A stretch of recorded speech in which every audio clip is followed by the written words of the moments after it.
ফার্স্টে কথা বলবো ডিমেন ফিন বেলারকে নিয়ে। গাইজ, ফিন বেলার কিন্তু ডাব্লিউডাব্লিউর সাথে অলরেডি আরো 5 বছরের কন্ট্রাক্ট কিন্তু যুক্ত করে ফেলেছে। সোজা বাংলায় বলা যায় ফিন বেলার কিন্তু ডাব্লিউডাব্লিউর সাথে আরো 5 বছর থাকবে। বর্তমানে কিন্তু ফিন বেলারের বয়স 42 বছর। সে যদি আরো 5 বছর ডাব্লিউডাব্লিউতে থাকে তাহলে কিন্তু সে 47 বছরের হয়ে যাবে। আমার মনে হয় না ফিন বেলার 47 বছরের পরে অন্য কোনো কোম্পানিতে যেতে পারে। যাই হোক গাইজ, ফিন বেলার যাবার ডাব্লিউডাব্লিউতে থেকে যাচ্ছে, এটা কিন্তু ডাব্লিউডাব্লিউর ফ্যানদের জন্য একটা ভালো খবর। আমি পার্সোনালি চাই ফিন বেলারকে আবার তার ডিমেন লুকে ফিরিয়ে আনা হোক এবং কি অবশ্যই ফিন বেলারকে আরেকটা বার ডাব্লিউডাব্লিউ চ্যাম্পিয়ন বানানো হোক। নেক্সট কথা বলবো সিএম পাঙ্ককে নিয়ে। গাইজ, সিএম পাঙ্ক কিন্তু মানি ইন দ্য ব্যাংক পেপার ভিউর পরে যে প্রেস কনফারেন্স হয়েছিল সেখানে কিন্তু সিএম পাঙ্ক সরাসরি বলে যে জন সিনার সাথে কিন্তু সে একটা লাস্ট বারের মতো ম্যাচ লড়তে চায়। এটা যদি একবার হয় তাহলে কিন্তু অনেক ক্রেজি একটা ম্যাচ হবে, আর এটা হওয়ার সম্ভাবনা অনেক বেশি, কারণ জন সিনা কিন্তু 2025 সালের সম্পূর্ণটাই কিন্তু ডাব্লিউডাব্লিউতে থাকবে এবং কি তাদের মধ্যে কিন্তু একটা আইকনিক রাইভালরি ছিল যেটা কিনা 2012 সালে। যাই হোক গাইজ, এখন দেখা যাক, এটা হলে কিন্তু অনেক ভালো হবে, কারণ জন সিনা কিন্তু 2025 সালে সারাটা বছরই কিন্তু ডাব্লিউডাব্লিউতে থাকবে।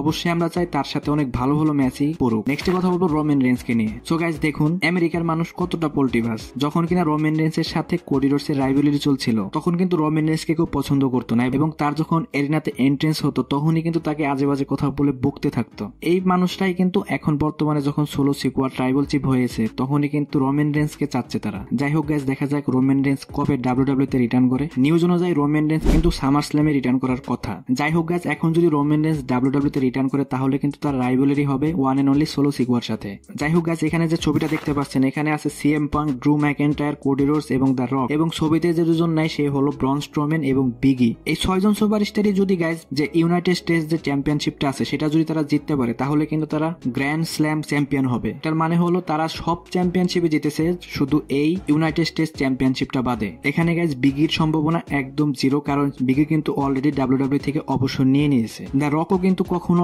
ইউনাইটেড স্টেটস চ্যাম্পিয়নশিপ খেলবে না। এখানে গাইজ একমাত্র ব্রন স্ট্রোম্যান, সিএম পাঙ্ক, ড্রু ম্যাকইন্টায়ার এবং কোডি রোডস এরাই কিন্তু পারবে শুধু এই চ্যাম্পিয়নশিপটি জিততে। নেক্সট এই ছবিটি দেখুন গাইজ, 2009 সালে কিন্তু ড্রু ম্যাকইন্টায়ার এবং সিএম পাঙ্ক অনেক ভালো বন্ধু ছিল এবং 2024 সালে কিন্তু তাদের স্টোরি লাইনের কারণে একে অপরের অনেক বড় শত্রু দেখাচ্ছে। নেক্সট কথা বলবো লোগান পলকে নিয়ে। ডাব্লিউডাব্লিউ যে জাপানের যে ট্যুর হবে যেটা, সেটার মধ্যে কিন্তু লোগান পল থাকবে না। এখন গাইজ অনেকেই বুঝবেন না যে জাপান ট্যুরটা কি। ডাব্লিউডাব্লিউ কিন্তু শুধু আমেরিকা, কানাডা এবং সৌদি আরবেই নয়, অনেকগুলো ছোটখাটো দেশেও কিন্তু তাদের পেপার ভিউ গুলা ইভেন্ট করে। এইগুলোকেই কিন্তু বলা হয় যে ট্যুর।